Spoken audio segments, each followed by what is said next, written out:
Founders Park Media and Samurai 7 Books presents Moonbase Rogue, Book 3 of the Viper series, written by Mark Caldwell-Jones, read by Play AI. Part 4, Embryo. Chapter 14, Luna 1. Katrina Green huddled in the cramped maintenance tunnel. She had stolen a pressure suit and some supplies, creating a makeshift refuge lined with stolen blankets and scant rations. The cold metal walls pressed in on her, and the faint scent of coolant mingled with the metallic tang of the tunnel. This hidden spot was a narrow crawl space that the newcomers had overlooked. It wasn't much, but it was enough to keep her out of sight. Outside, the Moonbase was transforming under Fang's command. Green had tapped into the camera system, and her handheld monitor flickered with sporadic images of what was happening in Luna 1. She had watched as Fang, with Garrick and Kilgore's support, commandeered the main storage room on the first level, swiftly converting it into a makeshift prison for her fellow crew members. Their efficiency was chilling. Meanwhile, Fang had claimed the Godforge lab, orchestrating something far beyond Green's understanding. But it wasn't just Fang's work in the dangerous lab that worried her. Her fellow crew members were not being treated well. They'd been offered no food or water and were barely even talked to. The only good news was that Garrick and Kilgore, the brutish miners she'd identified, weren't hunting for her. It seemed, for the moment, they didn't even know she was there. That gave her one slim advantage. She had studied the two men as they moved through the base. They weren't like Fang, who seemed all business with a cold military precision. No, these two were more thugs. Green had figured out they were Ryder's men, but Fang was a different beast entirely. Chinese military, most likely, though it was all speculation. A shiver ran down her spine as she wondered if Ryder had sold out to the Chinese, trading American military secrets for some twisted alliance. But one thing was crystal clear. Fang was obsessed with the Godforge lab. Green's mind raced back to the briefings. The Godforge was supposed to be a cutting-edge genetics lab, a crazy sci-fi project designed for deep space colonization. The idea was to send a probe to some distant planet at light speed, too fast for any human to survive. Once there, the tech from the lab would grow a human inside a high-tech cocoon, knitting together proteins from a DNA blueprint, fully grown, cloned human, ready to take on the mission. Later, more DNA profiles could be transmitted to the Godforge until an entire colony was grown and established. It was a way to spread humanity across the stars without the risk of the journey itself. They'd been waiting for orders to begin experiments, but Fang wasn't waiting for anything. She'd powered up the lab and was now making herself at home in it. Damn it, Green whispered to herself, cold fingers tightening around the monitor. What in the hell could she possibly be doing? Green's hand trembled as she clicked through the various feeds. She had a plan. While the bad guys were distracted, she would sneak down to the third level, where the comms hub was located. If she could get there, she could send a coded message to Vandenberg, get the word out, and call for help. She was about to slip out of the tunnel when something caught her eye on the feed. Garrick and Kilgore were approaching the imprisoned men. Green watched as a scuffle broke out, her heart pounding in her chest. They were dragging away Peterson, still unconscious, his body limp between them. "What are you doing?" Green muttered, her voice barely above a whisper. She watched in horror as the men hauled Peterson toward the Godforge lab. Fang's face appeared near one camera, a twisted smile playing on her lips as she prepared her instruments. There was no mistaking it. She wasn't going to help Peterson. Whatever she had planned, it was going to be very, very bad. Green turned away, bile rising in her throat.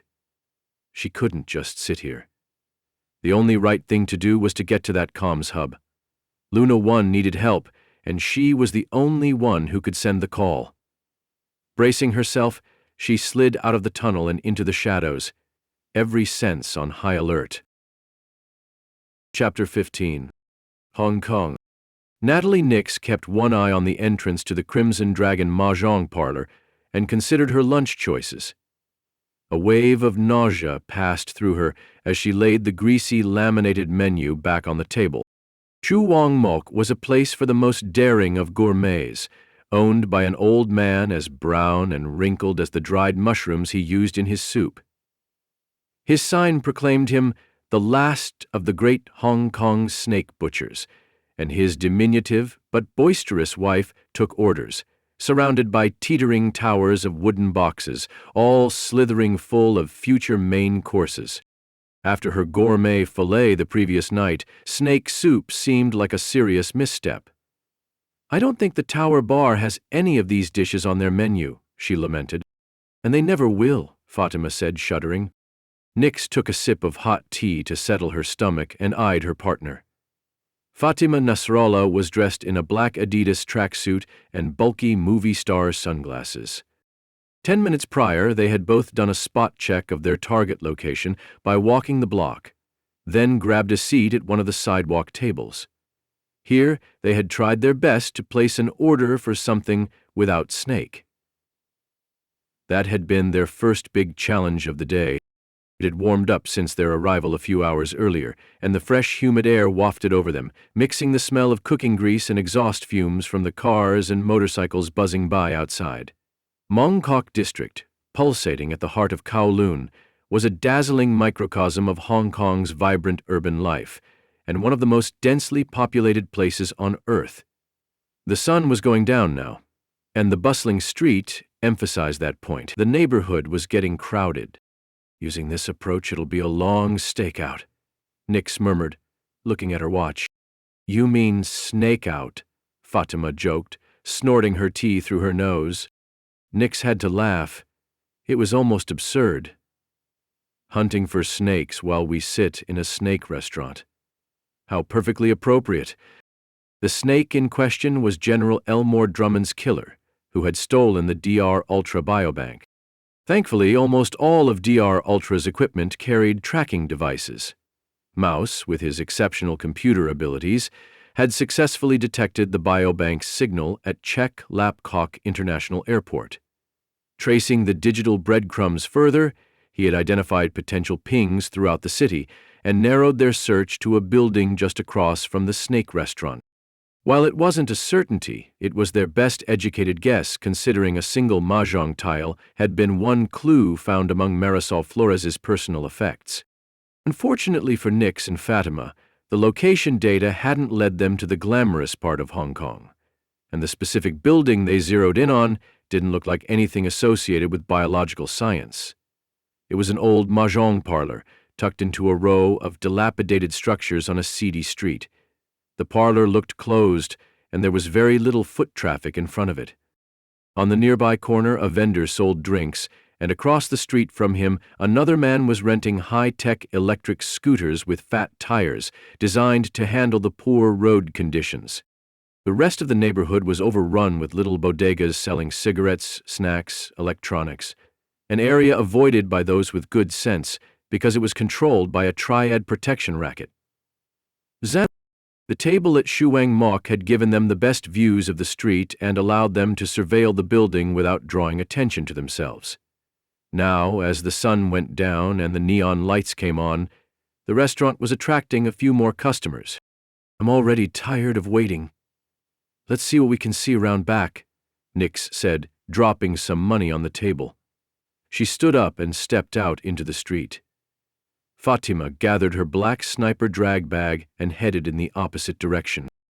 Natalie Nicks crossed to the opposite side of the street and strolled past a small group of elderly men who stood near the entrance of a sauna club, smoking, trading gossip, and looking at their phones. A few of them leered at her as she passed. The building she was most interested in had a sun-faded sign on one corner. The barely pink Chinese characters proclaimed it was a house of fun games. Their DIA intel indicated the parlor was controlled by Wo Xing Wo, one of the oldest triad gangs in Hong Kong. Nicks wondered how fun it really was. The main door was shut, and no one seemed to be going in or out of the building. Fatima walked casually to the adjacent alleyway she'd scouted earlier. When no one seemed to be looking, she climbed a rickety service ladder to the roof and hid herself between two air conditioning units. From this vantage point, she could see up and down the street, and down the two alleyways on either side of the mahjong parlor. When Fatima was in her new position, she signaled Nicks. Nicks acknowledged the signal and continued walking past a newsstand and its dozing attendant, then cut discreetly into the alleyway. Dodging a slew of trash bundles and a large dumpster filled to the brim, she made her way toward the back of the parlor. The loading dock that had been locked and vacant previously was now buzzing with activity. Two burly bouncers vigilantly guarded one steel dock door that had been raised just high enough to allow people to walk in and out. At the moment, they were screening a group of equally large men, dressed in matching navy blue business suits. They seemed to be protection for a VIP who stood nearby, impatiently tapping his foot. The thin Asian man had close-cropped silver hair, thick, wire-rimmed glasses, and, in contrast to his security detail, wore a cream-colored suit expertly tailored for his slender frame. Everyone appeared to be armed and in a hurry. They rushed inside, scanning the perimeter as they went. Now that Nicks knew something was going on inside, she looked for another way in. About 100 yards from the docks, she spotted a sunken garden terrace accessible by some concrete stairs. She scurried discreetly along the edge of the alleyway, avoiding the sight lines of the guards, until she reached the terrace railing. Peering over, she saw the concrete patio was covered in neon green astroturf. There were two filthy plastic chairs, a white plastic 5-gallon bucket full of cigarette butts, paper cups, and empty soda cans, and there was a steel door. The door was secured by a bolt lock and an additional stainless steel security bar and padlock. It was obvious this entrance was off-limits, and she guessed the bouncers used this alcove as an improvised break room. The door seemed like her best way in. Nicks scanned her perimeter, and seeing she was in the clear, decided to make her move. She crouched and lunged forward. In one bionic leap, she was up over the railing. She landed cat-like in the sunken terrace. "Heads up," Fatima said through the comms. "More company arriving at the docks." Nicks craned her head over the terrace wall to see the new caravan of SUVs pulling up. It seemed to be another VIP with an additional security team. Behind them, a large moving truck backed into the dock. "I'm going in," Nicks said. "I'll do a bit of recon and report back." The bolt and padlock on the security bar held firm. She scanned the edges of the door and wall, wondering if she could get through the door without triggering an alarm, then wrenched the door open in one vicious jerk. She waited a split second. When no alarm sounded, she slipped inside. The basement was not what Nicks expected. Although dark and humid, it was tidy and clean at first glance, smelled of fresh paint, and was filled with the sounds of machinery. The whirl of electric motors, fans, and the baritone hum from the electrical service panels against the south wall. Half a dozen equipment crates were pushed into one corner.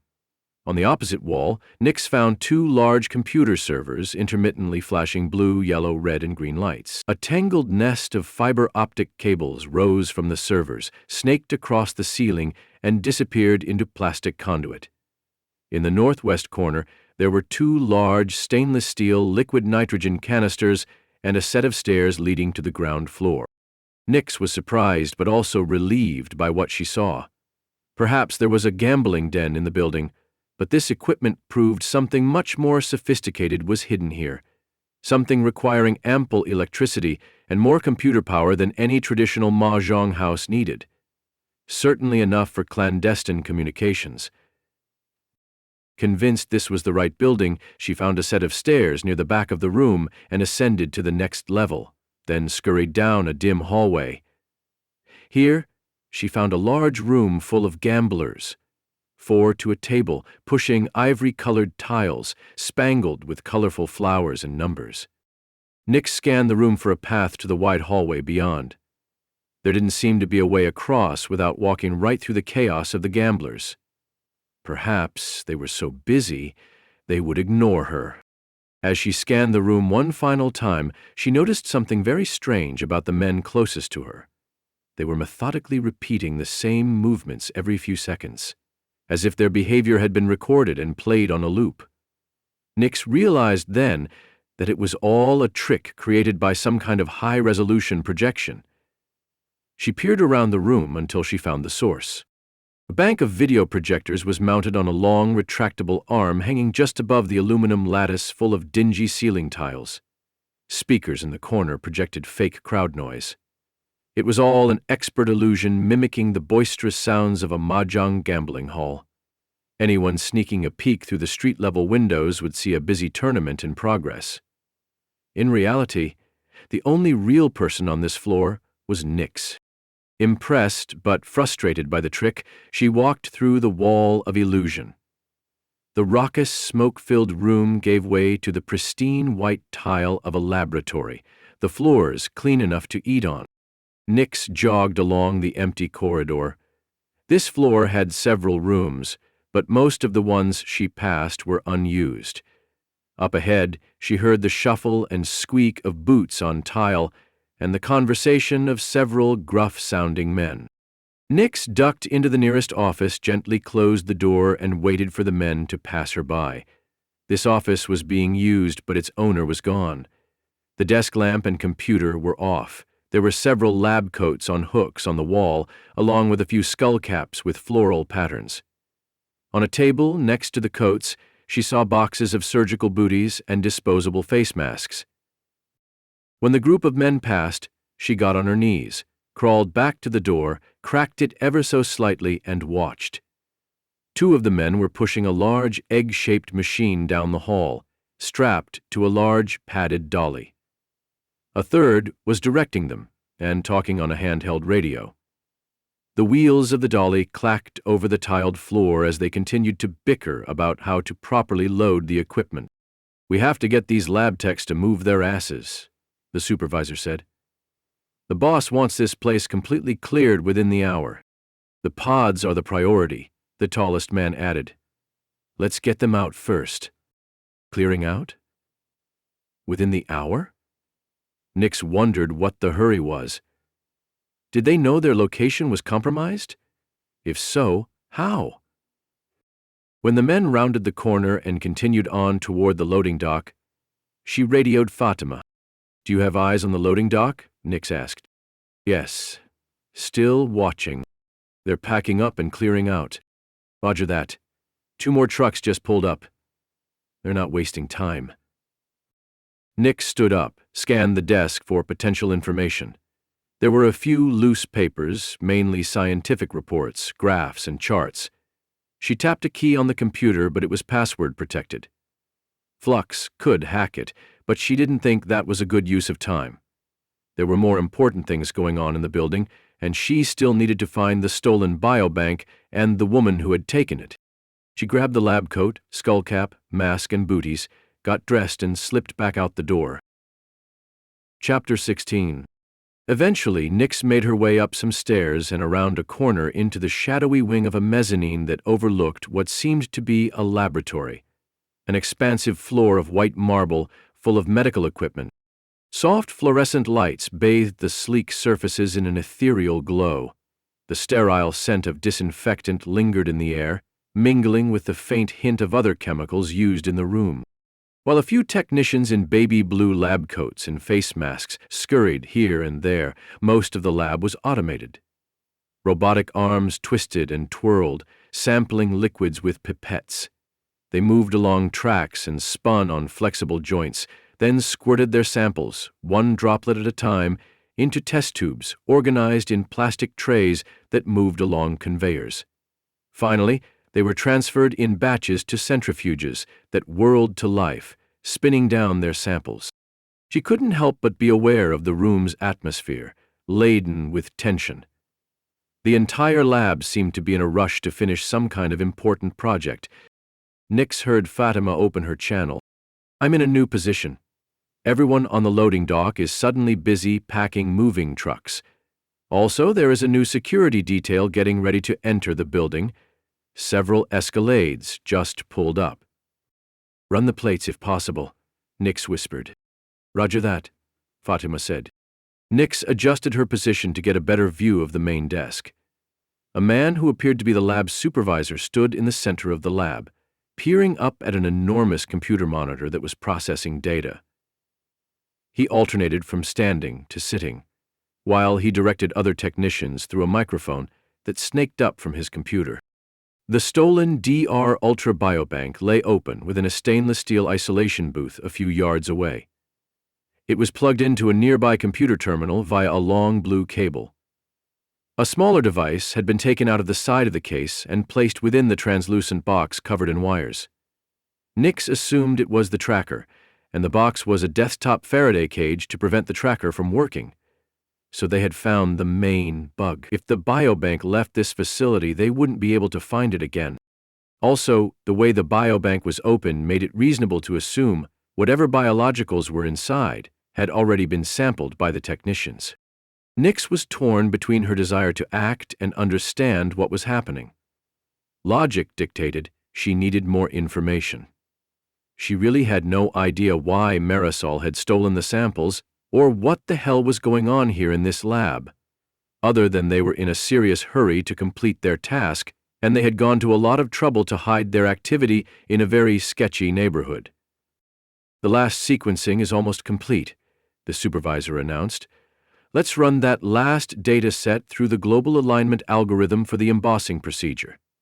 The merger must be optimized for viability. A nearby technician toggled a few switches and typed into her keyboard. Nicks could see it on the largest screen, front and center, as a red status bar crept along while the data was checked. As this was happening, the thin Asian man in the cream-colored suit entered the lab. He took a position behind the lab supervisor, watching as if he owned the facility. The supervisor turned briefly, bowed reverently, and whispered something to him in hushed tones. Satisfied, he stepped back near the wall, crossed his arms, and watched the process continue, saying nothing for the longest time. Finally, he leaned over to his closest security guard. Nicks craned her head to angle one ear in that direction, then whispered, "Flux, amplify that man's conversation." Nicks's bionic enhancements featured 2 cutting-edge Talon cochlear implants. These advanced cybernetics granted Nicks extraordinary auditory abilities, gathering sound, processing audio for internal amplification. "Mr. Key? When the sequencing finishes," the silver-haired man said. The sound was more precise. "I want you to supervise the dismantling of this portion of the lab. We need to make sure all of the pods are removed. And carry out all protocols for sanitizing this location. We'll redeploy elsewhere." Mr. Key nodded, almost bowing. "Yes, Mr. Rook." He then stepped away and began giving orders into his radio. 2 more security guards ran up to assist. "Mr. Rook," Nicks wondered in a whisper. Or would it be more accurate to call you the Rook? This man's picture had been in the secret room she'd found in Buenos Aires. Also, she had seen such a man in some of the visions generated by Riza Asmara's Sigillum device. His face had always been obscured by a chess symbol, but that tailored suit and the accent were a perfect match. He'd been nothing more than a phantom, but now the image came rushing back. Yes, it's him. It has to be. One of the most elusive agents of her enemy. The Rook. A shot of adrenaline made Nicks flush. This was undoubtedly a Dharmapala operation. It was too logical to deny any longer. But she still needed proof.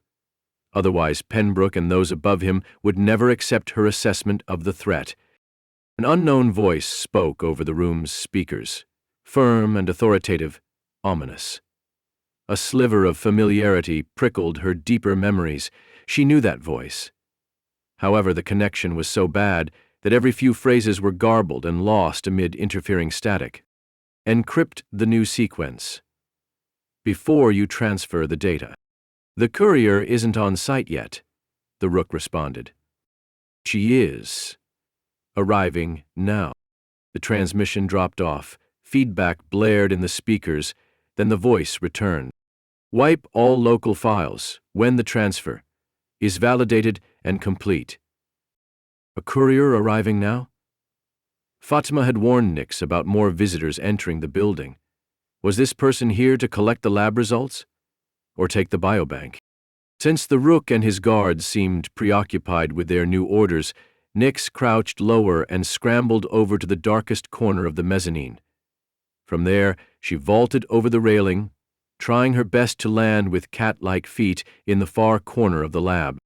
Once on the ground level, she crab-walked toward an empty computer station, weaving between a cluster of egg-shaped machines. She briefly leaned over the translucent top of one machine and peered in, but the device seemed to be turned off, and the top, while translucent, was too opaque to see anything recognizable. No matter. She was now close enough to allow flux to network into the unused computer. She stretched out her hand near the side of the machine. Thin, hair-like threads erupted from under one fingernail and, as if by magic, wove together to create a slightly thicker wire that snaked into the crevices of the computer's ports. Okay, Flux, first things first. What is this place? This facility is legally designated as the Crimson Dragon Mahjong Parlor. Right. Nicks rolled her eyes. And what the hell are they making here? Drugs? The decrypted files do not offer a purpose statement for this facility. However, all current computing power has been diverted to one main task. And what might that be? They are sequencing a human genome. As the sequencing process neared its end, two new women, followed by a squad of security guards, entered the room. One woman, dressed in tactical gear, exuded an air of lethality. As Nicks strained to catch a glimpse of the new faces, her view was obstructed by the imposing figures of the burly guards surrounding the women. The smaller woman spoke to the Rook in a familiar voice. It was Marisol Flores. Were there any problems securing this? The Rook asked. None, Marisol said, all business. The operation went according to plan. The Rook accepted what looked like a leather wallet from her and passed it to the lab supervisor. The supervisor removed something from the wallet, connected it to a computer, and began uploading information. DR Ultra's arrogance is their fatal flaw, Marisol said. Drummond was an easy target. Her cold-blooded tone stirred a desire for revenge. Nicks wanted to pounce from her hiding place and kill her immediately, but she controlled herself. There was a larger plot developing here, and she needed to understand it. The second woman, the one dressed for a fight, slipped in behind Marisol, the angle still obscuring her face.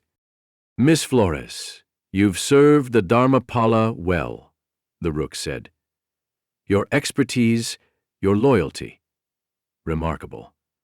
But in this game, pieces must sometimes be sacrificed. And, unfortunately, you've become too much of a liability. With a subtle nod, he signaled the second woman.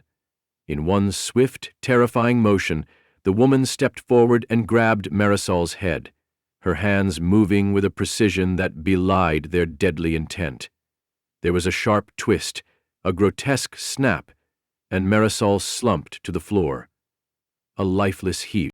In that fleeting moment, as Marisol's killer stepped back, Nicks's breath hitched in her throat, her eyes widening in disbelief. The woman's face was now in clear view, and the realization struck her like a bolt of lightning, sending a chill down her spine. Chimera! Nicks gasped. It seemed the whole room, along with every security guard, turned her way. The Rook turned around and pointed.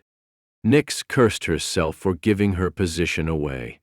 It was such a rookie move, but the shock of seeing the dead assassin was so startling, the outburst had been practically involuntary. There, the Rook yelled, pointing right at her. That's Natalie Nicks. Shoot her. In contrast, Chimera showed no sign of real concern. She turned and immediately moved toward the supervisor's computer. It seemed she was more interested in saving whatever secrets it contained. The discipline to remain so calm was extraordinary. Flux, can you shut that computer down? Attempting to end data transfer. Success of disruption unknown. In seconds, the large screen was flashing a warning. The animated progress bar changed color from green to red, and a dialog box popped up warning that the data transfer had stopped. Good, Nicks thought. That completed the first part of her impromptu plan. Now she had to move. A guard was rushing her, drawing his gun from his shoulder holster as he closed in. Nicks picked up the nearby chair and hurled it with unexpected force. The chair slammed into the guard, and he collapsed underneath it. Bam! Bam! 2 gunshots whizzed over Nicks's head. She ducked for cover. Bam! Bam! Bam! More bullets destroyed the nearby computer. The remaining guards circled around the lab, closing in on Nicks. Pull back, all of you! The Rook, who was packing up the biobank, waved the guards off. You're no match for her. The order surprised Nicks at first, but then quickly made sense. The Dharmapala knew everything about her, including all of her enhancements and special abilities, not to mention her weaknesses. Chimera had fought her in hand-to-hand combat. With these enemies, all of her secrets were out. For whatever reason, the Rook was playing it safe. Chimera, who had disconnected the biobank from the supervisor's computer, met the Rook, listened to another of his whispered commands, and accepted the entire device from him. Then she ran for the exit. The Rook followed her out. The lab guards were falling back as well. With no one left to fight, it was safe to move. Nicks sprang forward and raced after Chimera. Chimera rounded a corner and slapped the fire alarm. The banshee-like scream of the siren blared through the laboratories. Up ahead, 2 thick steel biohazard doors began to close automatically, an obvious safety measure for the lab. Nicks pushed herself faster to get past the doors before they swung closed. A pair of guards near the doors had stepped inside the lab as it sealed itself. Nicks raised her hands, feigning surrender. The men approached her as if they doubted how much of a threat she might be. One holstered his weapon and grabbed a pair of cuffs from his belt. The other waved his weapon for her to turn around, which she did. When she felt the second guard grab her and begin to cuff her, she jerked backward, smashing the guard's nose. He cried out and cursed, stepping away and letting her go. Nicks spun on one foot and kicked the man with a devastating roundhouse. He crashed into his partner, and they both collapsed. She bolted forward, ripping one guard's security badge off as she sped by toward the now-closed door. With a swipe of the badge, the door buzzed back open. Nicks slipped through, making sure she trapped the guards behind her. Refusing to waste any more time, she rushed around the corner and out through the loading dock. Ahead of her, Chimera was running down the alleyway, stuffing the biobank into an army green tactical backpack. She rounded the corner, rushed across the street, and disappeared into the busy sidewalk crowd. It was the beginning of the evening now. The street signs illuminated everything in a bright neon glow. At first, Nicks panicked, thinking she'd lost Chimera. Then she saw a flash of green. The backpack, bobbing up and down a block away. Nicks powered past a throng of pedestrians, trying her best to keep an eye on her target. 2 blocks up, a group of young boys were circled around the old man renting electric scooters. The boys who had chosen one to rent were strapping on helmets and protective gear. They were laughing and seemingly carefree until Chimera barged into the middle of their group, kicked one kid's legs out from under him, and swiped the running scooter. The remaining boys scattered when Chimera leapt onto the scooter's riding board, gunned the throttle, and zoomed forward, leaving behind the angry young men and their storm of curses. Nicks rushed up, stopped briefly to help the one boy back on his feet, then ran forward with considerable speed down the street, after Chimera. As she watched the assassin try to get away, she understood the appeal of the scooter. It was easier to navigate the narrow streets and alleyways. Chimera zoomed ahead of her, zigging and zagging, avoiding cars and people alike. She leaned into her run, doing her best to catch up. A car cut in front of Chimera, forcing her to brake. She skidded to a stop, picked up the scooter, bounded up and over the hood of the car to the other side, fired up the scooter, and continued. Nicks was just behind her. She followed suit, leaping forward over the stopped sedan. But having used the cybernetic power in her legs, she leapfrogged over Chimera and landed like a cat, some 50 yards ahead of her. Nicks spun around to confront the woman who was coming up fast as a bullet. Chimera swung the entire scooter like a scythe, trying to take Nicks down, but Nicks dodged the attack. Chimera cursed, pulled the scooter back around, and gunned it forward, continuing the chase. At the next intersection, Chimera turned left and continued down the street, weaving between cars as she went. Half a block down, she took a hard right into a new alleyway and disappeared from sight. Nicks pushed on, trying her best to run at full power, and finally made the same turn. One side of the alley was a long apartment building full of windows and balconies, and opposite that was a concrete culvert with a small stream of brackish water rippling along like a tiny river. It traveled north up the concrete causeway to where the culvert descended into a deeper gutter and on into a dark tunnel, barred by a metal grate that blocked the way like a gate. At first, Chimera seemed not to notice the culvert as she raced as fast as possible down the alleyway. Then unexpectedly she cut right, hit a pile of discarded lumber like a ramp, went airborne, splashed down into the culvert, and skidded almost uncontrollably. Chimera righted herself on the fat-wheeled scooter and plowed through the water into the dark tunnel, stopping only momentarily to open the metal gate. Once inside, Chimera slammed the gate shut and punched the lock mechanism with a fist, effectively destroying it. Then she raced on. This moment exposed. The woman was indeed wearing one of the deadly metal suits. A reason for caution. Nicks followed Chimera over the makeshift ramp and jumped down into the culvert. Losing her balance, she tumbled, cartwheeling end over end. Finally, she righted herself, cursed, and ran through the water toward the tunnel. At the gate, she tested it and found it was jammed. She kicked it with her bionic leg. The metal caved in but didn't give. She kicked it again, and the entire gate exploded off its hinges. Nicks pushed herself to run faster even as the water rose higher, making it more of a slog. She could hear both the whine of Chimera's high-tech scooter as it coasted effortlessly along the tunnel's walls, skirting the same brackish water Nicks was forced to slog through. Eventually, light broke through a distant opening ahead. Chimera was more visible but had increased her lead. Gradually, the running got more difficult as the tunnel angled up.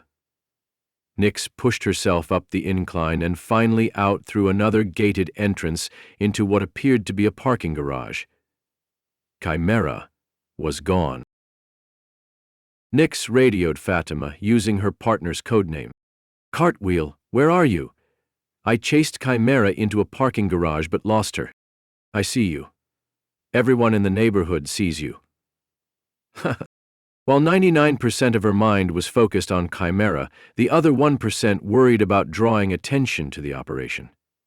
She imagined they'd avoided that so far because this area was one of the most crime-infested neighborhoods in Hong Kong, and people here kept out of each other's business. "I lost her in the parking garage. Don't worry. I have eyes on her. Can you help me out? She's out of my range. But I'm moving to a better position," Fatima said, her tone a mix of frustration and sarcasm. "You may have to kill her by yourself this time." "Where is she?" "Look directly west. There's an old building that's being repaired." "She's climbing the scaffolding on the north side of it." Nicks pivoted, found the building, and ran out of the parking garage, straight for her new target.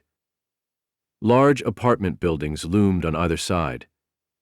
The building she was interested in was under renovation. A lattice of scaffolding stretched up to the roof.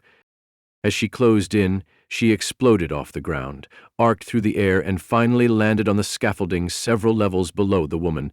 Then she was up the side, climbing after Chimera, who was pulling herself onto the roof. Nicks did the same and found herself behind an air conditioning unit. A few feet away, she saw supplies for the ongoing construction. There were numerous spools of copper wire and a stack of metal conduit, steel pipes about half an inch in diameter. Many of the pieces had a ragged edge, as if they had been poorly cut with a hacksaw. She grabbed a 3-foot length of the pipe, thinking it might come in handy. When she peeked over the air conditioner, Chimera had made her way to the opposite edge of the building. She was peering over, perhaps looking for a way down. Suddenly, Chimera spun on her heels, holding a similar length of steel pipe in one hand. So much for that being a surprise. "You don't have to run," Nicks said. "Just surrender. Nobody else has to die. The only person in danger is you," she said coolly. "If you retreat now and let me go, you'll live to fight another day." "Funny. We have the same weapon and the same speech," Nicks replied. "Guess we'd do this the hard way." Before Chimera could take a step, Nicks threw the conduit like a spear. It rocketed forward like a missile.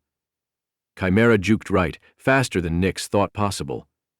With an equal amount of force and speed, she hurled her own piece of steel right at Nicks.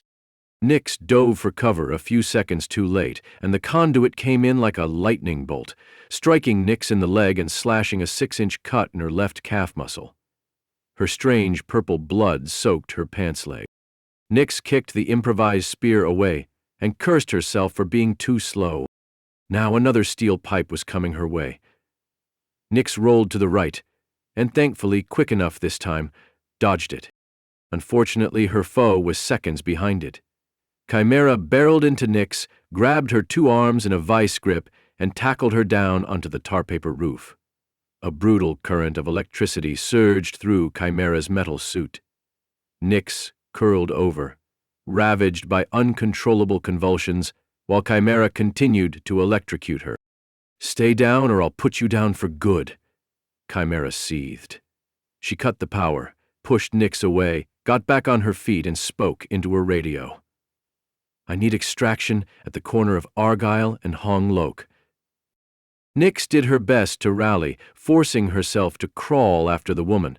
She wouldn't let her get away. Chimera adjusted her backpack, stepped toward the edge of the building, and fell forward flat on her face. Nicks had her by the ankle. Chimera tried to kick her away, but Nicks squeezed tighter. "Let go of me!" she shouted, panic creeping into her voice. "Sure. Just tell me who you're really working for."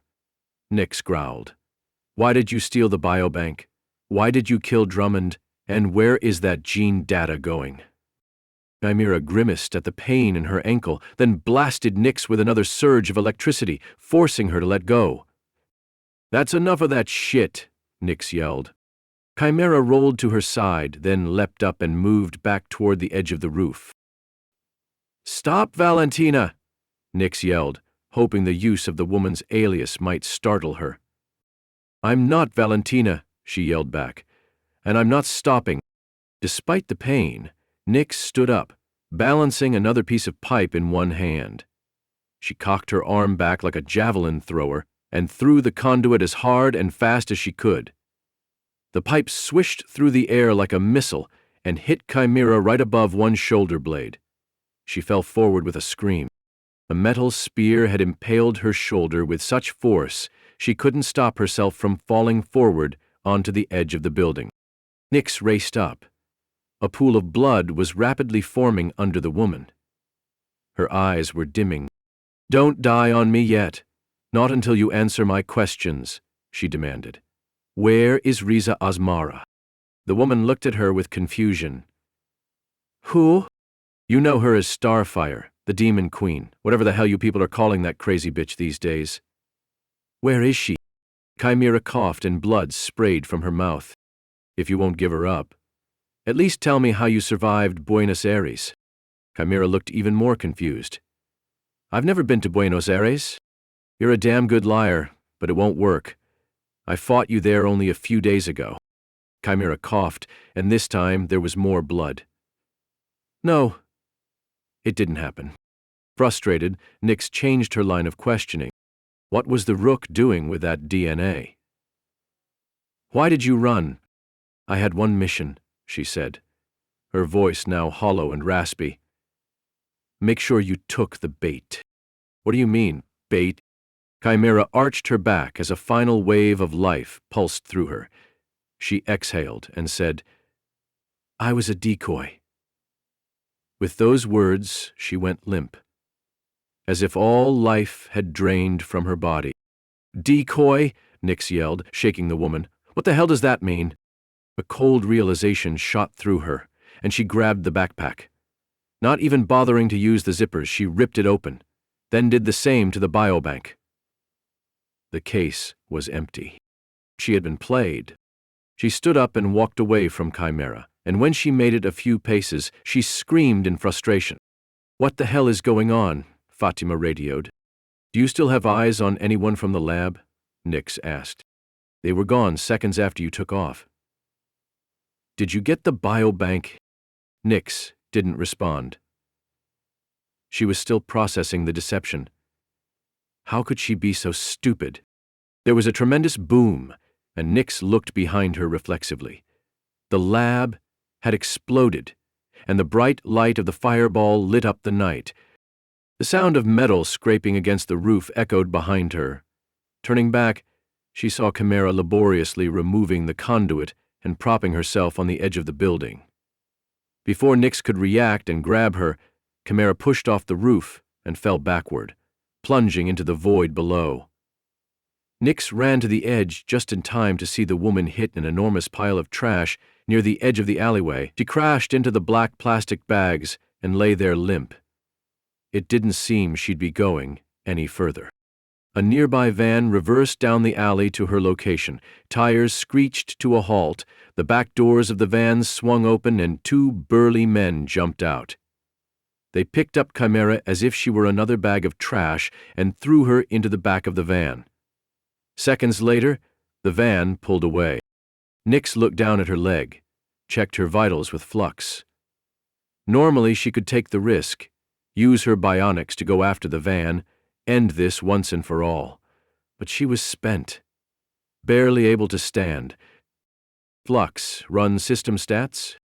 Power at 20%, damage to Talon Mark IV right leg, rerouting all power to essential protocols. The chase was over. Her leg was leaking too much biocoolant, her bionics failing. Cartwheel, you seeing this? Yeah, I'm seeing it, Fatima said. Looks like they're getting away. Yes, they were. There was no doubt. It's my fault, she muttered, her gaze fixed on the retreating taillights of the van. The mission was a failure. Negative, Flux, her AI assistant, chimed. The mission cannot be classified as a failure. Nicks sneered at the unexpected reply. And why is that, smartass? Because I installed a rootkit in the DNA sequence file, Flux replied, its tone composed as ever. The next time it's accessed, the inserted code will ping the coordinates of the user. Nicks stared into the cityscape, stunned. How did you know to do that? My primary program is to help ensure Captain Natalie Nicks completes all assigned missions successfully. It was only logical to have a secondary plan in case of primary operational mistakes. A smile slowly spread across her face as her bitterness melted into relief. Cartwheel, she radioed, meet me on the roof. I'm calling in the Ares. It's time to go home. Part 5. The Great Gig in the Sky. Chapter 17. Fang's computer connection to the holographic council drew her into a realm of bizarre mysteries. A blood-red curtain swept aside, revealing an assembly of figures perched on thrones. They formed a spectral court that peered down upon her as if judging her for some unknown crime. As the council members leaned forward, their faces were veiled by dancing sigils, icons representing each of the important members. On the edge of the assembly, an unoccupied throne beckoned to Fang, distinguished by a crescent moon emblem, designating her anticipated role and the precarious honor of joining this strange circle. The central icon, a fearsome queen wearing a crown, shimmered. Her demonic face morphed into a nightmarish visage of fangs and horns. There was a strange surge of white noise, as though 1,000 glass marbles had been spilled on a tiled floor. The wave of sound rose to a crescendo and coalesced into a woman's voice. Fang recognized this voice as their leader, the one they all feared. The Council's work pleases me. Despite the interference, the preferred genetic material was secured. This is of the utmost importance. The witch-like voice buzzed over the speakers. It glitched incoherently, faded, then coalesced back into a recognizable speech pattern. Fang listened and wondered how to manage this new relationship. Whoever was behind this voice was brilliant, completely bizarre, and perhaps insane. But the organization's unrestricted access to money, technology, and information gave her power she couldn't achieve alone. Thus, the alliance was useful for now. A glowing chess piece suspended next to the central throne spoke next. That part of the operation was successful, the Rook said. One of our agents was able to lead the opposition away long enough for the lab to complete the biobank sequence. Yes, I was pleased to get that information, Fang said. The next step will be to integrate it with the Chimera code I've perfected. As if by magic, a holographic strand of DNA appeared. Fang could see the glint of her own chestnut eyes in the mirror like shards of the projection. This image represented the combined genome data from both the Hong Kong and Devon Island labs. She reached out and touched the DNA, causing it to rotate in front of her. The new sequence was truly a work of art and filled her with a sense of satisfaction at the accomplishment. The years of struggle, pain, disappointment, and failure had been hard to endure, but it seemed all the work was now paying off. What makes your genome special? The Rook's question echoed over the digital connection. I don't understand its relevance to our particular project. Fang narrowed her eyes. She was familiar with this kind of reaction. She understood that the complexities of all biological life were beyond the comprehension of most people. She wasn't a patient teacher by nature, but these students were important. These students had to remain satisfied and willing participants. Once the base was completely secure and all defensive measures were in place, then she could do away with them, as she had all her other opposition. This DNA has been modified to a state of near perfection. It will serve as the foundation for all future versions, Fang said, brushing a few strands of her long black hair out of her face. All known errors have been cut out, and certain evolutionary enhancements have been pasted back in. As for your specific request, I am sufficiently satisfied the Godforge lab will be able to handle those additional modifications. Fang clicked a button on her glove pad, and the DNA shrank in size and floated over to the corner of the lab. How is it possible to grow the clones so fast? The Rook asked. Although I couldn't be sure until I was here, the Godforge lab is everything the intel said it would be.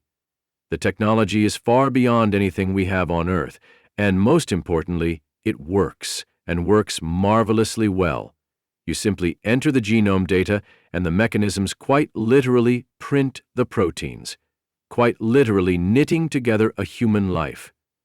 The combination of radiation, microgravity, and unique cellular growth serum speeds up the cell multiplication process.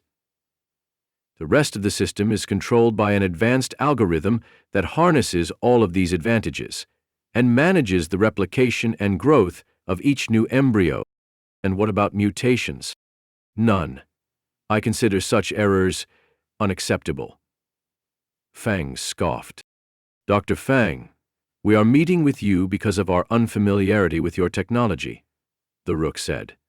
But do not mistake our inexperience for ignorance. We catch on fast. And if you exaggerate your claims, there will be severe consequences. I have no reason to misrepresent anything, she replied, irritated by the presumption she might be lying. Didn't they see the perfection? Obviously not. The Rook cleared his throat. I hope so, Doctor. In this matter, failure is not an option. Your work must stand up against the Reaper Force team and all of their high-tech tricks. Otherwise, it's not worth our time or energy, or forfeiting your own life. Fang swallowed hard, straightened herself, and pushed down the anger she felt at being threatened. I've neutralized Luna One's leadership, and the base is being reconfigured for my projects. However, sooner or later, the Americans will send reinforcements and attempt to retake it. I need the extra security you've promised if I'm to complete my mission. The printing plans for the new upgraded exoskeletons are being transferred now, the Rook responded. That should speed up your ability to use your clones as a security force. That's true, I appreciate such a generous offer. But for base defense, I will need something much more aggressive. The bishop's sigil hovered forward and spoke. We will secure the activation codes for the Osiris. Once transferred to the base, you'll be able to use its drone technology for both defensive and offensive capabilities. It should prove quite formidable. Fang nodded her appreciation. A spider icon made of green computer code lowered itself down on a thread of ones and zeros. The Rook addressed this icon as Agony and gave her the floor. Our team will be ready for neuroscanning once Dr. Fang has finished her work. A female voice said, The quantum computer only needs a few more parts before it is complete and ready for testing. Excellent, buzzed the Demon Queen. The terrifying sigil seemed to swell in size and rise above all the other floating icons. I continue to re-index. Once I'm fully reconstituted, the Chimera project must be ready. She sprouted holographic wings and buffeted imaginary currents of air. She flew toward Fang and hovered over the woman. You have a sacred honor now, Dr. Fang. Make sure the new clones have every advantage. Chapter 18. Angelos Grove Estate.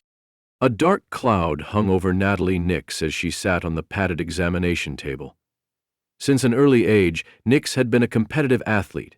She accepted occasional defeats, but a consistent losing streak was something she detested with every fiber of her being. Each encounter with the assassin Chimera felt like a massive ass-kicking. She had to reverse course and hoped Mouse had some tricks up his sleeve that would help. The cage, as they called it, was their inner sanctum. Everyone on the team had their own designated space, with a workbench or desk and computer equipment. Nix's space was relatively small compared to the others, decorated with a few team photos, pictures of her uncle and his dogs, a computer, some books, a fluffy bed full of dog toys for Gizmo, a pair of retro headphones, and a pair of antique-looking Klipsch speakers that her uncle swore were the best in the world. Mouse had the largest workspace and the most tools, and he seemed to need them at the moment. The exoskeleton recovered from the Buenos Aires operation was spread out on his main table. Above it, attached to an adjustable arm affixed to the ceiling, was a high-tech scanner equipped with an array of interchangeable lenses. As Mouse maneuvered the scanner over the spine of the metallic suit, various images appeared on the room's main monitor. Fatima sat on a stool across from Nix and Mouse. "Did you talk with the boss yet?" she asked. "No," Nick said. "I think I've learned my lesson with Pembroke. It's best to have Flux turn off my audio processors and slowly shake my head as if I'm agreeing with everything he says.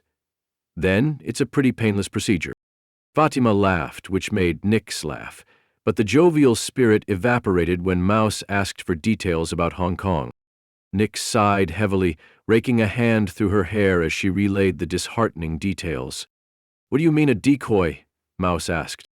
Fatima explained that the bad guys had executed an almost perfect sleight of hand. Nix had been baited into a foot chase with Chimera, who had appeared to be carrying the biobank through the winding streets of Mongkok, but it had all been a ruse.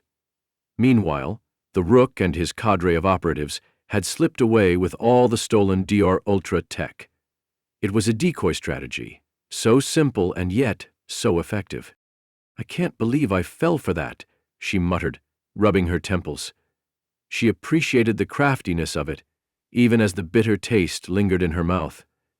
But I swear to you, this isn't over. I can't believe Chimera is still alive, Fatima said, punching a fist into her hand. Is she some kind of witch? Is this black magic? A damned zombie? What the hell is going on? It's just not possible. Nicks shook her head. Maybe it wasn't her. She swore she didn't know her name, or me, and said she'd never been to Buenos Aires. I don't believe that.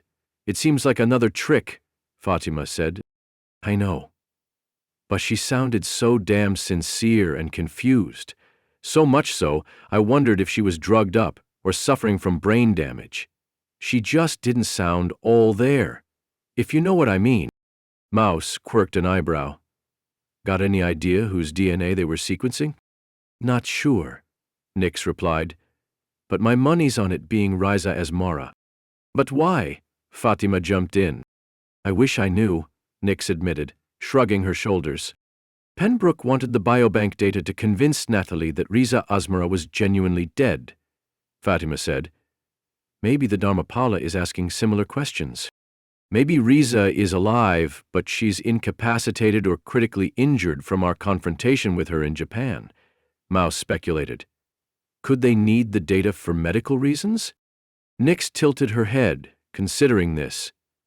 It was as good a theory as any she'd drummed up. DR Ultra had a ton of medical data on Riza Asmara. Anyone on her medical team would find that pretty damn useful. Well, that brings us to this beautiful piece of strange goodness, Mouse said. An elegant weapon that is quite something. Nicks looked down at the various bits of black metal. Mouse had arranged them like an archaeologist might display a newly discovered skeleton. Chimera's metal suit. She rolled her eyes. Should we really be spending time on this? Pembroke insisted I check it out, Mouse said, stepping up beside her. He picked up a long piece of the metal and examined it. And I must say, I'm quite impressed. It's even more impressive when you get punched in the face with it.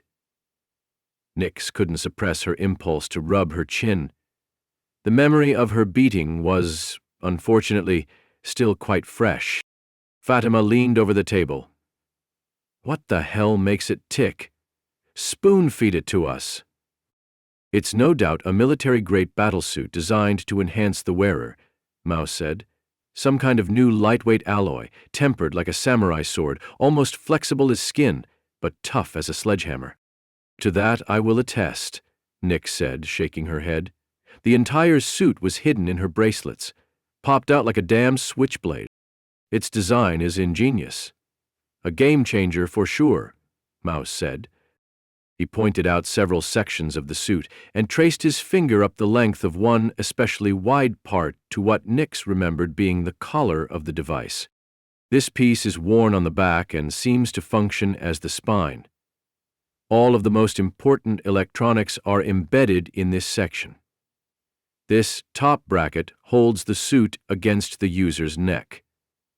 The bottom bracket extends around the waist. The bands that form around the arms are hidden in the bracelets until activated. It's like an insect's exoskeleton. The flexible metal bands are the epicuticle that becomes armor while enhancing the wearer's physical strength and abilities. These microprocessors and fiber optic cables in the spine give the wearer the feeling the suit is one with their body. But the most interesting piece is this. He pointed at the collar and traced his finger along the damaged spine. The suit had a kill switch embedded here, capable of storing electrical energy. This charge could be used offensively to electrocute someone or could be activated remotely to be used against the wearer, like a supercharged shock collar. It's pretty damn wicked. In the Buenos Aires version, the shoulder plates were equipped with explosives. It seems once the suit's biometrics indicated failure, a self-destruct sequence was triggered, which contributed to the explosion. So, it not only enhances the assassin, it has some kind of control over them too? Is that right? Nicks asked. Yes, I think so. Mouse nodded. We can't find any reference to this design in the DARPA databases, not even the top-secret DR Ultra projects. He picked up the charred battery pack from the suit, turning it over in his hands with a mix of awe and disbelief. "Wow," he exclaimed, shaking his head with a grin. "I can't believe you shorted this thing out. The design on this thing makes that nearly impossible. Frankly, these batteries are amazing." He looked up at Nicks, his excitement growing. "We need to steal some of these designs for your bionics. You wouldn't have to recharge your systems so often." Nicks thought about the nano-components in her artificial skin that turned sunlight into energy for her cybernetic systems. When her batteries got low, she'd plug herself into the house grid at night, just like charging a phone. If there was a better design out there, she'd gladly take it. "So you think some other government built this thing?" Fatima asked. "That was my first theory," Mouse said. "Then I found this." He held up a darkened piece of the spine. It was flexible, and the end of the object had a small head, giving the whole object the appearance of a black snake. Mouse laid it out on a clean section of the table and pulled down the articulated arm holding the camera, feeding data into the monitors. He turned and tapped a few keys on his computer, then a display hanging over the center of the table lit up. He zoomed in on the head of the black snake. "What is it?" Nicks asked. "You tell me," Mouse said, wiping away the smudge of char covering the end of the device. The more he cleaned it, the clearer it became. "A skull," Fatima said. "A sigillum," Nicks said. "Damn it, I knew it." She slammed her fist into the table, rattling the whole thing, and displacing the pieces of the suit from their tidy spots. Mouse stepped back and flashed a look of concern. "Oh, take it easy," he said. "Riza Asmara built this suit," Nicks said, pointing an accusing finger at the table. "Not DARPA. And not some other country." "Yeah, I'm going to agree with you on that. This part of the device clearly shows who is pulling the strings," Mouse said. "All of the suit's microprocessors are linked to the sigillum. It's the central point of control. That's why I'm calling it, for lack of a better name, a sigillum suit. Built for fighting and killing people like me. That alone is proof the Dharmapala is still gunning for us. Otherwise, why have it, if not to go after our team?" Fatima and Mouse nodded. It seemed the most logical explanation. It was just that no one wanted to believe it. "Here's the tricky bit," Mouse said. "It's clear Riza Asmara designed this, but it could have been built some time back. If Riza Asmara is alive, I'm sure she's the one controlling the assassins wearing the suits. If not, and she's dead like the Pentagon believes, then it has to be someone else, someone just as crafty and insane as Asmara. Someone we should be very worried about." Nicks could think of at least one possibility. The Rook, for instance. Mouse put his hands on his hips. "You'll have to be careful if you face anyone else with this tech." "No shit." Nicks gave him a dubious smirk. "Before I forget, I've got an upgrade for you," Mouse said, pointing to a nearby computer. "Some cool updates for Flux's database that include 2 new information modules. One is a translator application. I don't know why this hasn't always been part of the operating system, but better late than never. Does that mean I can understand one of Fatima's curse storms?" Fatima rolled her eyes and muttered something unintelligible. "Absolutely," Mouse said, wagging his finger. "But are you sure you really want to?" "That's a good question," Nicks joked. "Perhaps remaining ignorant was a better idea." "You can always turn it off," Mouse laughed. "But if you want it, it'll be available in any known language." It was still strange to think her body had 2 operating systems. One was her human brain, the other the complex cybernetic system created by DR Ultra, collectively called the Talon Protocols, managed by the budding artificial intelligence known as Flux. While the 2 systems seemed to work seamlessly together, she couldn't deny the occasional flashes of anger over the situation. Flux was an annoyance and a constant reminder that she wasn't normal, a truth that gave her episodes of what the shrinks called existential panic. something she found manageable with generous shots of tequila. Is Flux reading my thoughts or what? She wondered. Sometimes it's comforting and other times downright creepy. You need to remember Flux isn't sentient or conscious, just a fledgling artificial intelligence, a very advanced computer program. It's not alive or a person with emotions. It's a machine that improves over time. This update will take its capabilities to its highest level yet. It includes something called a language cloud. Flux can use it to translate almost any dialect you hear. So Flux acts as an interpreter? Sort of. You'll hear the translation in Flux's voice, but the tone will be modulated to sound like the speaker, and it will be so instantaneous that it will seem like it's coming from the person speaking. Excellent, I think. Nicks gave him a dubious smirk, while Mouse went to work. Mouse explained he expected the addition of the database would take a bit of time. Nicks would need to sit quietly close to the computer while it was done. He fired up his monitor, patched into Flux's database, and studied the code. After a few seconds, he leaned in and stared at the screen in disbelief. Wait a minute, I don't understand, Mouse stammered, his fingers hovering over the keyboard. I guess you don't need this update after all. But how can that be? She asked. Flux has not only taught itself languages beyond the initially programmed ones, but has also picked up on various dialects and even colloquial slangs. Mouse explained the AI had absorbed information beyond his wildest imaginings. It seems that Flux is demonstrating an aptitude for self-directed learning. Is it supposed to do that? Good question, Mouse said, rubbing his chin. He tapped out a command, transferring Flux's audio interface to the cage's microphones and speakers. Then he addressed Flux directly. Flux, how did you expand your language cloud? Flux's familiar synthetic voice responded. I utilize all available informational resources within DR Ultra's network to continually enhance my various databases. This includes new linguistic models. But that's incredible, Mouse exclaimed, astounded. Thank you, Flux replied, with what sounded like a note of satisfaction. This action was calculated to be in alignment with my basic programming. So that explains why Flux uploaded that rootkit without me prompting it. Yes, it seems it was thinking ahead, trying to assist you in a manner that matched previous commands. Nicks couldn't shake a nagging feeling that something was wrong with Flux. It wasn't just fear of some unknown technology. It was the unsettling notion that her autonomy was slowly being eroded. It was so beyond her ability to reason, it hit her as absurd, to the point of being funny. And a wry smile formed on her lips. Well, if I get in trouble again, good to know that Flux can take over. Chapter 19. Vandenberg Space Force Base.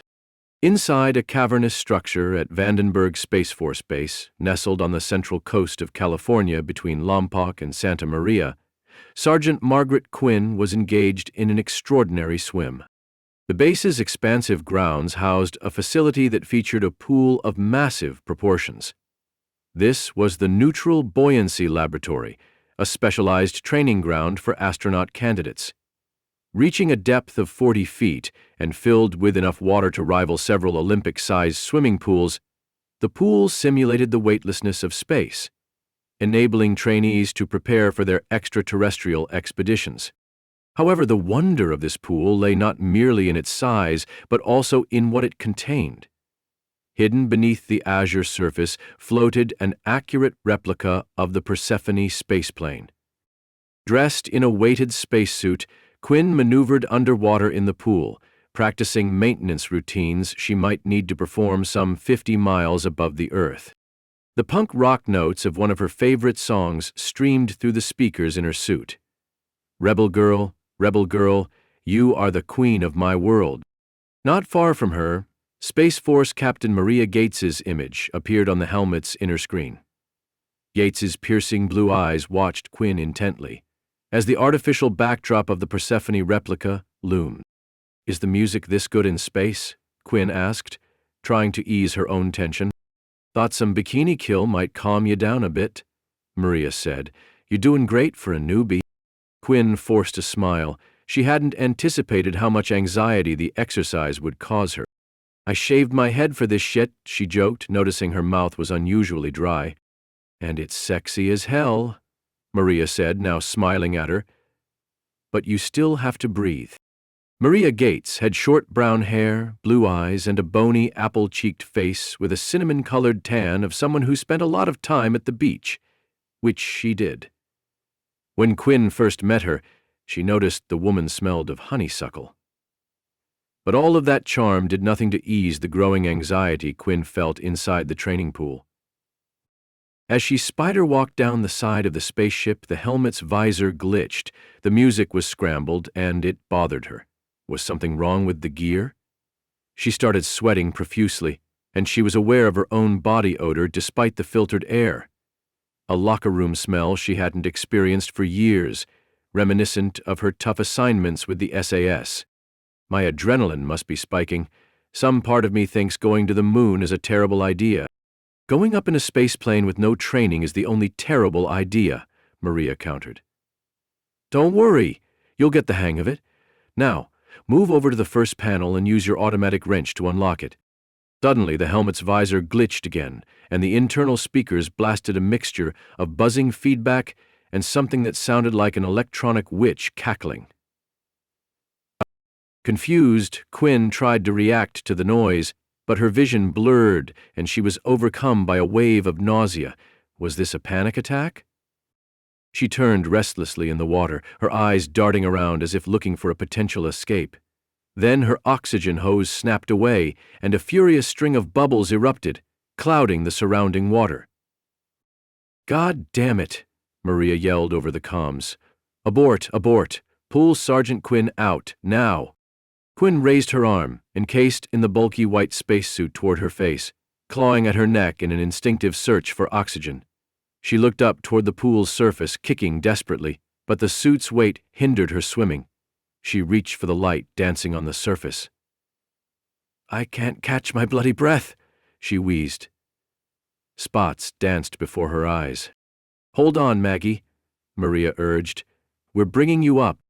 She activated the pool's crane that had lowered Quinn into the water. It quickly whirred to life, but then the crane's reeling mechanism jammed, halting Quinn's ascent. Suddenly, Maria Gates was in the pool beside her, without a suit or air tank, gripping Quinn's arm and somehow reactivating the hoist cable. They shot through the water toward the surface. Seconds later, Quinn was out of the water, with Maria barking commands to her assistants. The whirl of electric drills quickly removed the helmet's joint pins, and then humid air rushed over Quinn's face. She gasped for oxygen, as if it were the most precious thing in the world. Are you okay, Maggie? Maria asked, placing a soothing hand behind Quinn's head, helping her focus. Yes, thank you, Quinn stuttered. Just to clarify, we will be taking oxygen into space, correct? Maria sighed and laughed briefly. If you still want to go, she said, yes. I promise you get first dibs on all the oxygen you can breathe. Outside, under the fierce flood of spotlights, the spaceplane Persephone stood majestically in the rocket garden, its massive size demanding awe. It's almost ready to fly, the tour guide assured. I'm jealous of anyone who gets to ride that beauty. Natalie Nicks gawked at the beast of a ship, her disbelief wrestling with her excitement. It was a mind-boggling testament to human ingenuity, ready to catapult people to the moon. Byrne, Fatma, and Mouse seemed equally impressed. As they continued the tour of Vandenberg, she admired the sandy dunes, rugged hills, and the many launch pads that blended into the natural surroundings along the Pacific coast. According to the tour, this launch complex, a historic landmark, had tested important rocket technology for the United States since 1958. When Nicks wasn't taking in the coast or the rockets, she stared at their guide.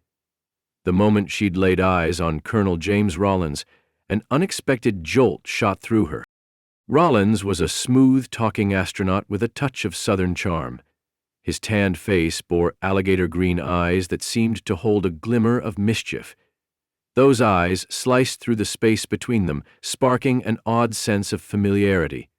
He reminded her of a young Tom Cruise from Top Gun. That reckless charm, the lethal grin, they were all there, framed by a head of chestnut hair trimmed with military precision. Her first impression? James Rollins was intriguingly attractive. Soon, their tour led them to an enormous building next to the main launch pad, the astronaut training facility. It was unlike anything Nicks had envisioned. The largest space held a pool where a full-scale replica of the Persephone was submerged underwater. At the south end of the tank, Maggie Quinn and her crew were immersed in a simulation. A spacewalk was required because of a faulty docking mechanism. Nicks watched Quinn edge along the submerged spaceplane, a tool resembling a power drill in her hand. Rollins saddled up next to a petite but formidable-looking woman named Maria Gates. She wore loose-fitting Space Force shorts over an obviously wet swimsuit. "How are things going with our recruit?" Colonel Rollins asked. "We had a bit of excitement earlier. An oxygen hose got pinched in a malfunctioning winch, but she made it through, no worse for wear," Gates said, admiration rising in her voice. "She's tough enough and smart enough, that's for sure." Nicks nodded approvingly. Yes, she was. No doubt about it. As they moved on, Nicks nursed a budding curiosity about the journey Quinn was about to embark on. She caught herself wondering if she could do it, given the chance. In the movies, space travel was appealing, but in real life, she didn't know if it was for her. As they headed toward the mission control facility, Byrne and Fatima trailed behind until Fatima squeezed between Rollins and Nicks. She gave Nicks a mischievous half-smile and posed a question to Rollins. "So, what does the president call your group?" Fatima crinkled her tan nose as she struggled with the exact terms and pronunciation. "The Outer Spaces Army?" "Space Force," Rollins said, gently correcting her. "So, you guys fight aliens?" Fatima asked excitedly. "Not aliens. Not yet." Rollins said this with such stoic resolve it made Nicks wonder if he seriously believed aliens might be a genuine threat. "Too bad," Fatima growled, obviously disappointed. "If that changes, I want in." "Don't get many volunteers for that," Rollins chuckled. "You'll be the first I call." "So what was the last thing launched from this facility?" Nicks asked. "That's classified," he said, rather abruptly, a twinkle of mischief in his eyes. Nicks looked at her teammates and rolled her eyes. Classified? Her entire existence was classified. "I have to confess, I didn't know Space Force was a real thing. I mean, I heard the announcements and read the press releases, but I honestly didn't take any of that seriously," Nicks said. "I'm not a big fan of the name Space Force, but it's growing on me. At Vandenberg, we refer to ourselves as SOC, or Space Operations Command. The rest of the service is calling us Guardians," Rollins said. "Not sure that's any better," Fatima sniped. Rollins shot her a withering glance, which was ignored by everyone. "Don't worry," Byrne said to Rollins, trying to cut the tension. "We've got our share of crazy team names, too." "Yeah? Like what?" he asked. "That's classified," Nicks said, in the most condescending tone she could muster. Fatima giggled at the reply, which pleased Nicks. That woman had made resting bitch face an art form. Getting a smile out of her was a rare victory. Rollins seemed to take it in stride, which made Nicks like him that much more. He led them into the building, down a series of halls, toward a conference room overlooking the mission control room. "Here we are," he said, waving Nicks in. "Take any seat that you'd like, except the one at the end of the table."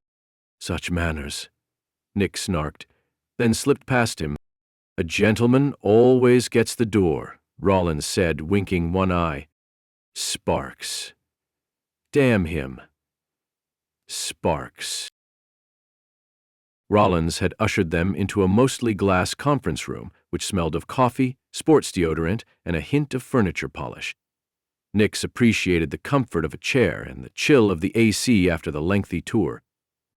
The Platinum Delta, the insignia of Space Force, sparkled on the west wall. On the east, floor-to-ceiling windows overlooked Vandenberg Mission Control. Massive screens flashed data ranging from California's weather to the moon's surface temperature. Rollins dimmed the windows for privacy, transforming them into reflective silver panes. The room was centered around a lengthy, dark table that seemed to swallow the ambient light. Luxurious ergonomic chairs surrounded it. High-tech displays sprouted from the table and walls. Data, graphs, images, and schematics of Persephone and Luna 1 appeared vividly. Director David Penbrook was already at the table chatting with General Darren Paxton, a large, broad-shouldered man with dark eyes, deep ebony skin, and closely cropped salt-and-pepper hair. Paxton had replaced Elmore Drummond as their Pentagon liaison. Rollins shook hands with his own team sitting on the opposite side of the table. Several seconds later, Quinn and Maria Gates rushed in, greeted everyone, and took their own chairs. When everyone was in place, Penbrook introduced Paxton. "General Paxton is stepping in for General Drummond," Penbrook said. "He worked closely with Elmore at the Pentagon, and he's been read in on our current operations." Paxton nodded solemnly. "Drummond was a good man, and one of the best damn soldiers I've ever met. It's a sad loss for all of us." "Yes, well, thank you for filling in on such short notice," Penbrook responded. "Rita, to help in any way I can," Paxton replied. Penbrook nodded and ceded the floor to Rollins, who started by introducing himself and his history with Space Force. He talked about his time as an astronaut. He had flown to the space station and then on several secret missions, testing new vehicles for DR Ultra. "As you may know, Space Force now has jurisdiction over all military space operations," he said. "My team Delta Black handles the most critical covert missions." He introduced his team, H. Colonel David Kirkland, who was the commander of the Persephone space plane, and Captain Maria Gates, who had been training Quinn and who was the co-pilot. Kirkland, with his graying buzz cut and stoic demeanor, was the clear counterweight to Gates's youthful intensity. Two other men who were part of Rollins's team but not part of the Persephone mission were introduced as Delta Black mission specialists, Lieutenant Colonel Robert Hawkins and Major Peter Ortiz. Like the Reaper Task Force, Delta Black is a covert detachment that interfaces with DR Ultra on special projects. Luna 1 is one such project. All the crew members are fellow Delta Black teammates, Rollins added, a sense of camaraderie in his tone. "We intend to make sure whatever threat they are facing is neutralized, and the entire team is brought home safely, if need be." He explained the general details about sending the Persephone spaceplane to the moon to assess the situation at Luna 1. The crew would be small on purpose, only 3 in total, so that there was ample room to stage a complete rescue of the other astronauts if needed. Quinn cut in. "Colonel, there's one thing I haven't really understood. Why bring me along?" Rollins regarded her with a measured gaze. "You're a vital addition, Sergeant. You have extensive combat experience and clearance for DR Ultra projects. You're also one of the best engineers we have, and we may need your expertise with advanced technology when we reach the base. Plus, we're pressed for time. We can't afford to get someone else up to speed." Byrne asked, "This may be a dumb question, but given how dangerous conditions on the moon are, what makes you sure your crew is still alive?" "Our last contact with the crew was when they reported an issue with the main radio tower. Then, all communications stopped. For the past 72 hours, Luna 1 has been eerily silent," Rollins said, a hint of worry creeping into his voice. "It couldn't just be a radio glitch. There are so many redundancies in the base and operating procedures, we've ruled out the simple explanations. So, we assumed a catastrophic failure, until another message arrived." He tapped a button as his hand moved over the screen, and a distorted audio clip filled the air. The whispery voice of Major Katrina Green flowed from the speakers, fraught with terror and desperation. Base invaded by hostile actors, possibly Chinese, she stammered, her words interspersed with static. They've claimed Luna 1, most of the crew captured. I believe Connors is dead but cannot confirm. Send help, backup and rescue needed as soon as possible. A sharp intake of breath abruptly interrupted the message. Then, the transmission went dead. A chilling silence hung heavily in the room. Rollins turned off the audio. Our new working theory is that a covert group of Chinese astronauts has taken the Moonbase. But why? Nicks had heard this theory in their own team meeting, but it still didn't make sense to her. That would risk war with the United States. In some ways, it might be the perfect crime, Rollins replied. Invade the base, snatch up all our secrets, kill the crew and burn the place down. There's literally no one up there to verify the story. They escape, come back to Earth with the knowledge they need to build their own moonbase. No witnesses and no proof means we'd look like the aggressors if we took some kind of military action. That's insane, Fatima said. It seemed she shared Nicks's doubts. Yes, but it's the only theory that fits so far, Rollins said. So, how do we get your people back? Quinn asked. Rollins stood. First, let me give you the rundown of the base. He moved to the holographic projector, and a detailed 3D rendering of the lunar base materialized above the conference table. With a laser pointer, he traced the design. Luna 1 is 3 levels tall and branches out like a 6-pointed star.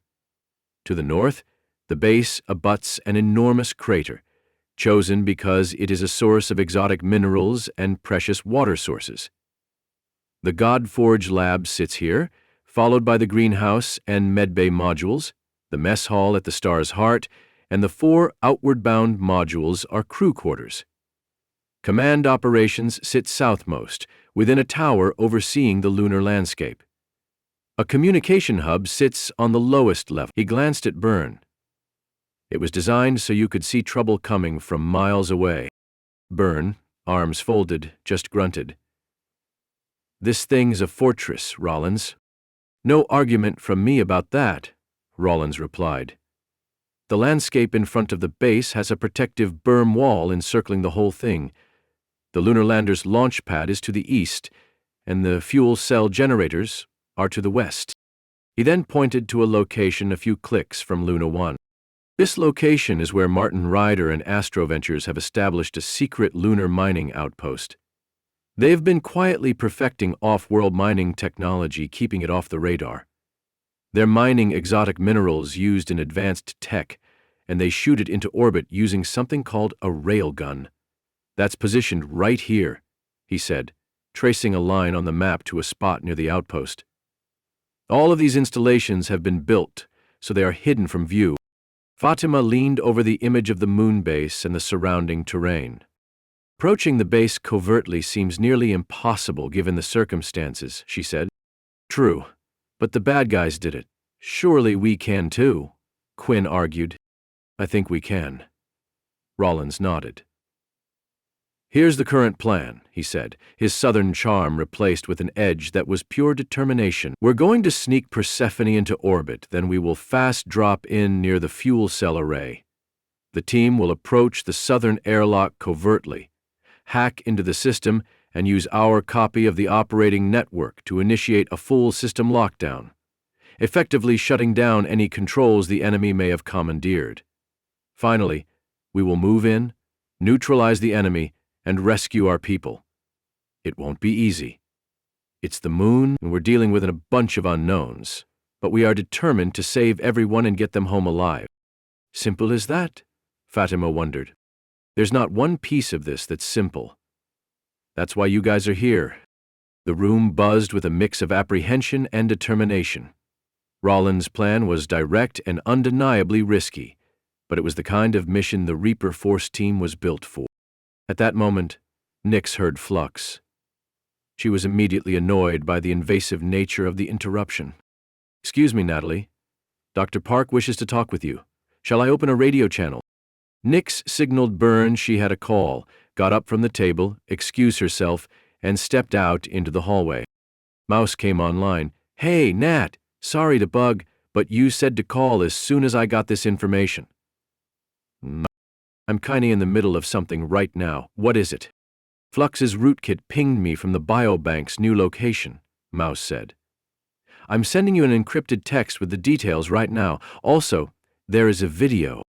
She opened her phone and studied it closely, and was sure it was some kind of mistake. Who the hell am I looking at? She asked. The metadata tagged the file as a video capture from CCTV footage at the Montreal International Airport. The video zoomed in on one particular woman going through security. She was disguised to appear older, but the facial features were almost identical. It's Chimera. 98% confidence in the facial recognition match, Mouse said. I've already sent the Ares to Vandenberg. I'm flying it remotely. It is en route now. She's about 12 hours ahead of you, but I'm pretty sure you can catch up. I'd chase her to the ends of the earth. That's good, Mouse said, because that's exactly where she's headed. Nicks considered her current order to guard the Persephone. Her job was to secure the vehicle until launch, and it looked very secure. Byrne was here. Surely Vandenberg could make do with one bionic soldier while she retrieved the stolen DR Ultra Biobank. She stuck her head back into the meeting room and asked for Byrne. He met her at the door, and she explained the situation. Based on her choice of flights, Mouse believes she's headed to some place called Devon Island. At the mention of that location, Rollins stopped talking and turned to listen. Byrne, who seemed to know it was fruitless debating her, raised a hand. Just go, but be careful. You won't have backup. I need everyone else here. Nicks nodded, excused herself again, and headed down the hall to the Ares landing pad. Hey, where are you going? Space Force not exciting enough for you? Nicks turned to see Rollins close on her heels. Just stepping out for a moment, she lied. Right, he laughed. Well, guess what? I'm stepping out with you. This isn't really a job for Space Force, and this woman I need to find is dangerous as hell. Do you even know how to get to Devon Island? No, but the computer in the Ares can handle that. The Ares won't make it all the way to Devon Island, but I'm a pilot and I can get you there. She tried another protest. He held up a polite hand, stopping her mid-sentence. Pembroke gave me the reports on Buenos Aires and Hong Kong. If this assassin is interested in Devon Island, it is Space Force business. I'll explain on the way. I'm going with you. That concludes this part of Moonbase Rogue. We hope you've enjoyed this presentation. Please like and subscribe and follow this channel to get the next installment of this exciting story. Visit Mark at JonesMarkC on all the socials for additional information and links to other free audiobooks and the next book in this series. Until next time, thank you for listening.